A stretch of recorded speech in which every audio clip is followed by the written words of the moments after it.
Hello students, today we are going to discuss about reduction of general form to other forms of equation. So basically what we are going to do here, this is your general form of any equation, ax plus by plus c is equal to 0.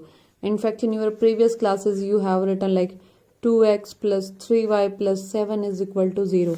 इस तरह से this kind of formation you have got, and you have drawn this equation on graph paper using point method.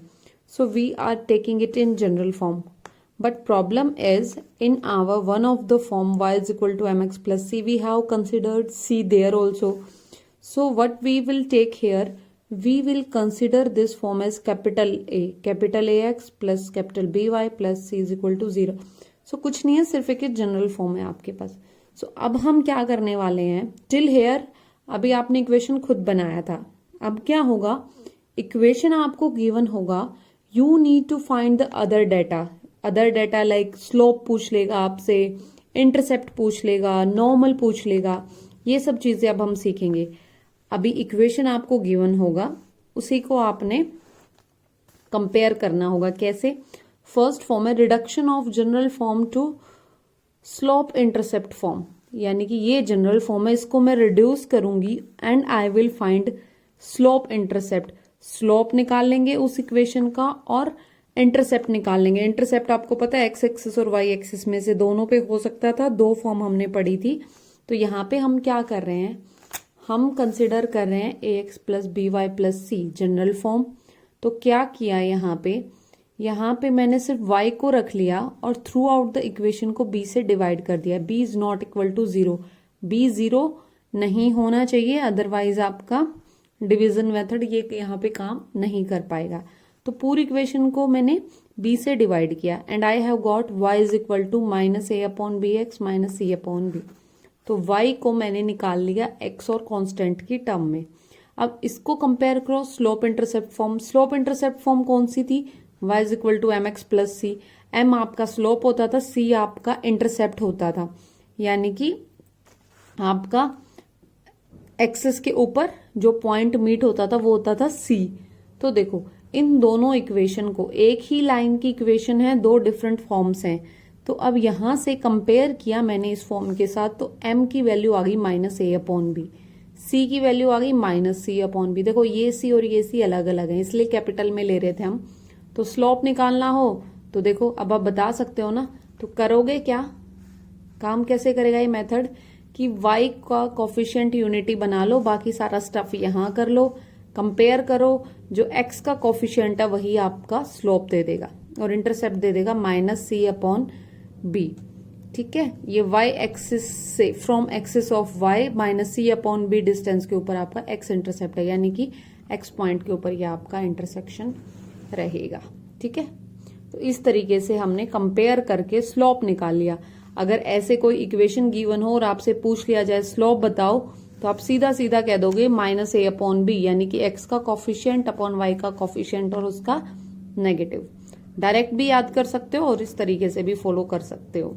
एक तो form ये थी. दूसरी form क्या थी आपकी, इंटरसेप्ट फॉर्म, जिसमें स्लोप नहीं था. आपका कौन सी फॉर्म होती थी, x upon a plus y upon b is equal to 1 वाली जो फॉर्म थी, जिसमें एक्स का इंटरसेप्ट और वाई का इंटरसेप्ट होता था आपके पास. सो वही चीज करेंगे. क्या किया, कांस्टेंट को इधर ले गए. उस फॉर्म में x upon a plus y upon b is equal to 1 यही होता था. तो यहाँ 1 बनाने के लिए क्या किया, माइनस सी से थ्रू आउट डिवाइड कर दिया. ठीक है जी, इसको आप माइनस सी अपॉन ए नीचे लेके आ सकते हो. देखो ये दोनों फॉर्म सेम ही है आपके पास, सिर्फ b को नीचे ले आए, a को नीचे ले आए. तो देखो इसको अगर कंपेयर किया मैंने आपकी intercept form x upon a plus y upon b is equal to 1, तो a यहां से कंपेयर करने पे क्या आ गया, माइनस सी अपॉन ए, b क्या आ गया, माइनस सी अपॉन बी. तो x इंटरसेप्ट क्या होता था, a, तो x इंटरसेप्ट आ गया, y इंटरसेप्ट आ गया. तो अगर आपको ऐसे एक फॉर्म गिवन हो तो उससे आप x इंटरसेप्ट और y इंटरसेप्ट भी निकाल सकते हो. अच्छा, इसका बहुत ही सिंपल सा तरीका क्या था आपके पास कि आप x के कोफिशिएंट निकालना होता था, जिसको हम x इंटरसेप्ट कह रहे हैं, तो y को 0 पुट कर देते थे. तो देखो y को 0 पुट करोगे तो x is equal to minus c upon a, वही है ना, सेम चीज है बिल्कुल. आप कर चुके हो ये चीज पहले बड़े आसानी से. इसी तरह जब आपको एक्स वाई एक्सिस पे निकालना होता था कि वाई एक्सिस पे कहाँ कट हो रही है, तो आप एक्स को जीरो पुट कर देते थे, तो वाई की वैल्यू -c/b। ये देखो बिल्कुल सेम है ना ये चीज। सो एल्गोरिदम समझ आ गया आपको। x/a + y/b = 1 की फॉर्मेशन में लाना है, और डायरेक्ट आंसर लिखना हो तो आप लिख सकते हो -c/a। -c तो दोनों में है ही, x का निकालना हो तो x वाला कॉफिशिएंट, y इंटरसेप्ट निकालना हो तो y का कॉफिशिएंट। ठीक है, दो फॉर्म ये हो गई आपके पास। तीसरी फॉर्म है कि जनरल फॉर्म गिवन हो बट नॉर्मल फॉर्म पूछ ले। नॉर्मल फॉर्म कौन सी थी? x cos θ + y sin θ = p, तो जिसको हमने ओमेगा लिया था थीटा की बजाय। तो बस अब यही करना है, कंपेयर करना है इस फॉर्म को। ये जनरल फॉर्म है, इस फॉर्म में लिख सकते हो आप। और आपके पास नॉर्मल फॉर्म क्या कहती थी? x cos ω + y sin ω = p। सो दोनों इक्वेशन सेम है, तो दोनों इक्वेशन को कंपेयर किया। कंपेयर करके हमने क्या फाइंड किया? We found out that a/cos ω = b/sin ω = -c/p। किया क्या? कंपेयर किया इनके कोफिशिएंट्स को। कोफिशिएंट कंपेयर करके इस फॉर्म में हमने लिख दिया। अब एक बार a को इसके साथ कंसिडर करो, एक बार b को इसके साथ कंसिडर करो। ठीक है, कंसिडर किया तो cos ओमेगा की वैल्यू p की टर्म्स में निकाली, sin ओमेगा की वैल्यू p की टर्म्स में निकाल ली। अब sin square omega + cos square omega 1 होता है बाय फार्मूला। cos ओमेगा की वैल्यू पुट कर दी, sin ओमेगा की वैल्यू पुट कर दी, सिंप्लीफाई किया। सिंप्लीफाई करके मैंने फाइंड किया p की वैल्यू। p की वैल्यू आई आपके पास +/c/√a² + b²। अब p की वैल्यू वापस पुट कर दो तो cos ओमेगा की वैल्यू आ गई +/a/√a² + b², और इसी तरीके से sin ओमेगा की आ गई +/b/√a² + b²। तो यहाँ देखो ये पूरा डेरिवेशन है आपके पास। अब इसका वर्किंग एल्गोरिदम क्या कहता है? वर्किंग एल्गोरिदम कहता है क्यों ना एक काम किया जाए कि जो इक्वेशन मुझे गिवन हो, जैसे ये इक्वेशन मुझे गिवन है, यहीं पे √a² + b² से डिवाइड कर दूं तो पूरी इक्वेशन को √a² + b²।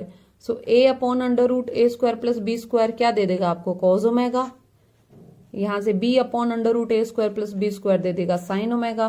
p की वैल्यू क्या हो जाएगी? c/√a² + b²। ये देखो सेम चीज है, बस प्लस माइनस के साइन चल रहे हैं, है ना।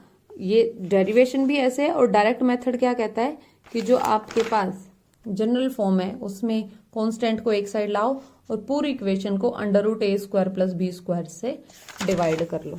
ठीक है, तो इस तरीके से आपके पास cos ओमेगा और sin ओमेगा की वैल्यू निकल आएगी। p पूछा जाए आपसे जनरल इक्वेशन, अच्छा p क्या था? p आपका ओरिजिन से नॉर्मल डिस्टेंस था इक्वेशन के ऊपर। नॉर्मल डिस्टेंस का मतलब ओरिजिन से अगर लाइन के ऊपर आपने परपेंडिकुलर ड्रॉ किया था तो वो जो लेंथ थी परपेंडिकुलर की वो थी p। तो इक्वेशन देके आपसे p पूछ ले तो आप सीधा निकाल देना c/√a² + b² प्लस माइनस, क्योंकि p आपके पास डिस्टेंस है तो डिस्टेंस नेगेटिव नहीं होगा, तो हम यहाँ पे पॉजिटिव साइन कंसिडर करेंगे। साइंस हमारे कन्वीनियंट के अकॉर्डिंग हम चूज करेंगे। ठीक है, तो यहां तक आपकी तीनों फॉर्म रिड्यूस हो जाएंगी एक जनरल फॉर्म से। ठीक है, उसके बाद एक कंसेप्ट आता है आपके पास एंगल बिटवीन टू लाइंस। इसमें क्या होगा? इसमें दो लाइंस के बीच का एंगल दे देगा, एक लाइन L1 एक लाइन L2। α1 आपका एंगल L1 बना रहा है एक्स एक्सिस के साथ, α2 आपका L2 बना रहा है, यानी कि टेंजेंट α1 स्लोप होगा फर्स्ट लाइन का, टेंजेंट α2 स्लोप होगा सेकेंड लाइन का। तो देखो अब यहां से इनके बीच में एंगल है थीटा, मुझे थीटा फाइंड करना है। तो ये एक ट्राइंगल बन रही है आपके पास, ये एक्सटीरियर एंगल है।